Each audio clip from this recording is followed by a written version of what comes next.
Okay, so welcome to our windscreen frame installation video.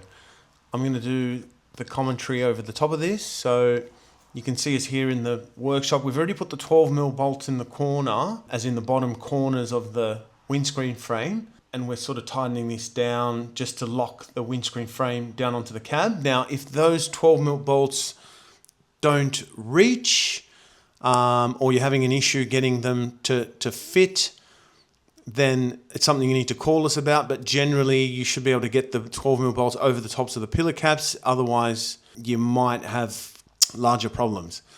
But in any case, we're putting the hinge bolts in now. Again, if your hinge bolts line up, you've got a little bit of tolerance in the hinges, so you can loosen the bottom ones and jiggle the hinges around. You shouldn't have any issues with those. As you can see here, everything's going in. What I'm doing here is I'm dollying. So there are two skins, an inner skin and an outer skin of the windscreen frame. Now, on the aftermarket windscreen frames, a lot of the time the two skins don't meet nice and flush. So what I'm doing here is just dollying, hammering and dollying the two skins, or the inner skin with supporting the outer skin with a dolly and a pick hammer, just to tighten it all up. So what will happen if you don't do this is the rubber, when you put the rubber in, you try to put the door support up and compress the rubber to reach the bolts, the 10mm bolts from the door support into the windscreen frame.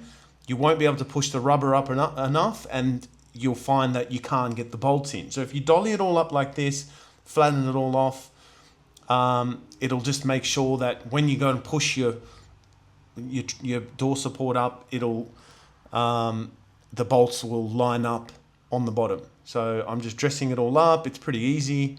These dollies are cheap. They're like $15, and a hammer, it's the sort of thing you should have when you're working on these cars. What I'm doing here is I'm also dollying the skins. So there are a couple of skins that meet in this corner, and again, the press is sometimes a little bit incomplete. So I'm dollying all that so I get all the skins, all the flaps of steel nice and tight. Here I'm using a caulking chisel or a brick bolster. People call them different things. And again, I'm just knocking all the skins together just to get them all nice and tight. So when the rubber lips over, it'll just capture all those skins and sit nicely in the corners. I didn't show the left-hand side of the windscreen frame up the top where the door support and the rubber seal sits, but you get the picture. Just go around and tighten everything up so that all your rubber seals and your windscreen frame rubbers pop over nicely and sit where they should, and you can get all your bolts in. And these tools are sort of a good investment if you're going to be putting cars together. You can use them all the time. So what I'm doing here is I'm running along with the caulking chisel, and I'm just giving the windscreen frame a knock. These windscreen frames, they're a little bit tighter than genuine. It's sort of 3 or 4mm, but it does make a difference. And when you're using an aftermarket rubber or a nice new rubber, aftermarket windscreen glass, the tolerances on all these different things combined, if there's a 3mm tolerance here, 3mm there, you combine them all, and then your windscreen is going to be an absolute prick to fit.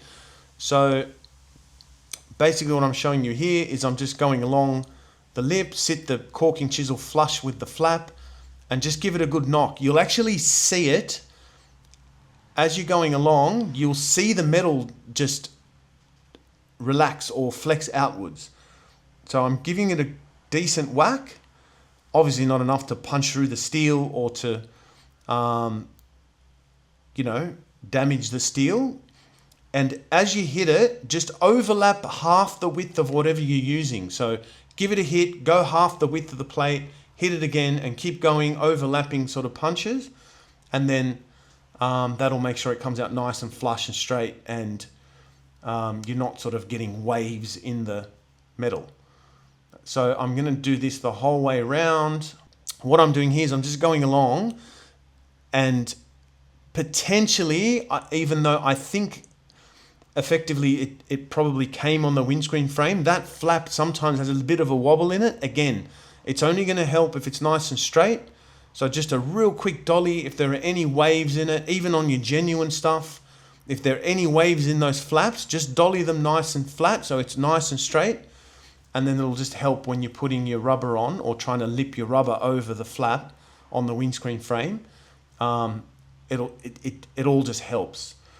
So what we're going to do now, again, these windscreen frames are not made to as tight a tolerance as the Toyota stuff. So now what I'm doing, the lip on the windscreen frame, or the flap, I should say, should be around 12 mil from the corner of the shoulder, or the vertex of the shoulder, or the seat for the windscreen rubber. Should be about 12 mil. You can see there. That's a little bit higher, and that's the bit I've ground. 10 mil sort of your minimum, because you don't want water overtopping that and ending up inside your car. But around 12 mil safe. Now, the windscreen frames we sell, and also the genuine ones at times, that lip grows to about 16 mil, 15 mil, 18, probably not 18, quite 18, but they do grow. And 12 mil is ideal. It's just going to make sure that it's easy to lip the rubber over and you're not having dramas putting that in. I'm also just slightly opening up these corners a little bit, these radii. So again, it's just easy to get your rubber to lip over the corner. You're not going to have any issues as long as you've got sort of 10 to 12 mil, and obviously a little bit more in the corner. Don't sort of make it super tight. Then obviously if you have any sharp edges, get yourself some 100 grit, 80 grit, or 120 grit sandpaper. Go the whole way around all the edges and give it a good sand so you've got a nice round edge. Now, we haven't got the rubbers installed, but there's a little spacer on the windscreen frame just there. So underneath that, the top of the windscreen frame there's a spacer. So when you pull it apart, you'll see it. That spacer is there to make sure when you tighten your windscreen frame, it tightens onto the spacer, and it is metal on metal.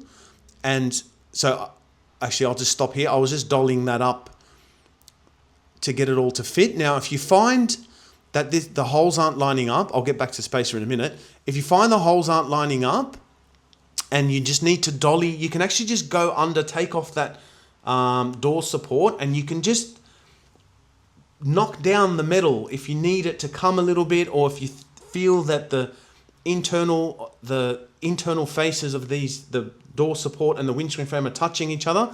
You can just pull them off and knock them so you can make a little bit more space for yourself. Now, obviously, you can see that top hole is slightly out. Rather than me pulling it all apart and smashing it, I'm happy that my lower holes have lined up. Now, going back to that spacer will hold the windscreen frame and the door support apart a certain amount, so you're not tightening your bolt and everything together onto rubber. So you don't want to be driving down the road, the rubber shrinks, and then everything starts to come loose in time. So the space is there, so you make sure everything's tightening up metal on metal, and even if the rubber shrinks, you're still metal on metal. So in showing you this here, if this goes together and aligns without the rubber in, then when you put your rubber in, because the rubber has a hole in it to accommodate for the spacer, 5 out of 10 times, it's going to need a tiny die grind. You can see that there. I'm just giving it a little die grind. Now we have the Milwaukee battery die grinder. We use that, fairly often, obviously putting things together. Sometimes they don't quite line up, but I'm just giving it a little touch to get it all aligned. I could probably stick a screwdriver somewhere and try and lever that, but for what it's worth, everything's lining up and I'm happy enough. I'll just give it a quick die grind and then put the bolt in and we're ready to rock and roll. Obviously here showing you that the bolt's gone in, and it was a tiny little die grind and everything sort of fit up, and that's all ready to go. So this is us putting the windscreen in. So to put a windscreen in, you put a rope under the first flap. So on the inner side of the windscreen frame, you run a rope all the way around the inner side of the windscreen, of the flap on the windscreen rubber. So if you haven't quite got it in the right position, check both sides, make sure it's in the middle, upper and lower. So if you need to go up top, push the windscreen frame down as this flap starts to go over, push the windscreen glass. and get the windscreen glass down as low as possible and get it centered. So now I'm pulling the rope out. As I pull the rope, it's pulling the flap up and over. So the flap of rubber comes up and over the flap of metal. And it helps if you've got somebody on the outside to sort of put some pressure on the glass, and that encourages the rubber to go over the top of the flap. So we're doing that now. I'm going to get my hook tool. And then here we're about to jump up, and we're going to make sure as we're putting the glass in that it's all sitting in the right positions. If the glass is too high and it's not sitting down nicely into the rebate, you're never going to get the windscreen in. You'll break it. So now we're coming around to the other corner, and we're going to finish that off. So just be super careful on this last bit because all the glass has seated in place. This corner is the most the glass is going to flex. So Eamon's giving it a bit of a push. We're sort of pushing down to make sure that side is all the way down and checking that the rubber is not sitting up too high before we make our last pull. In any case, that's the windscreen frame in. We didn't have to fight it. It all went in sort of nice and easy, and Eamon's just giving it a bit of a tap just to seat it all, and there you go, Bob's your uncle, the windscreen's in. There are a couple of other little tips. You'll find you do need to trim the gutters on these windscreen frames a little bit. They are a bit long, as in up in the vertical, but that'll be obvious when you come to put your rubber on. Do trim them, fit your rubbers before you paint. As in put the rubbers and just sit them there and check how much you need to trim off the top of the windscreen frame before you paint. That's the sort of last tip I can give you. Thanks for watching, guys.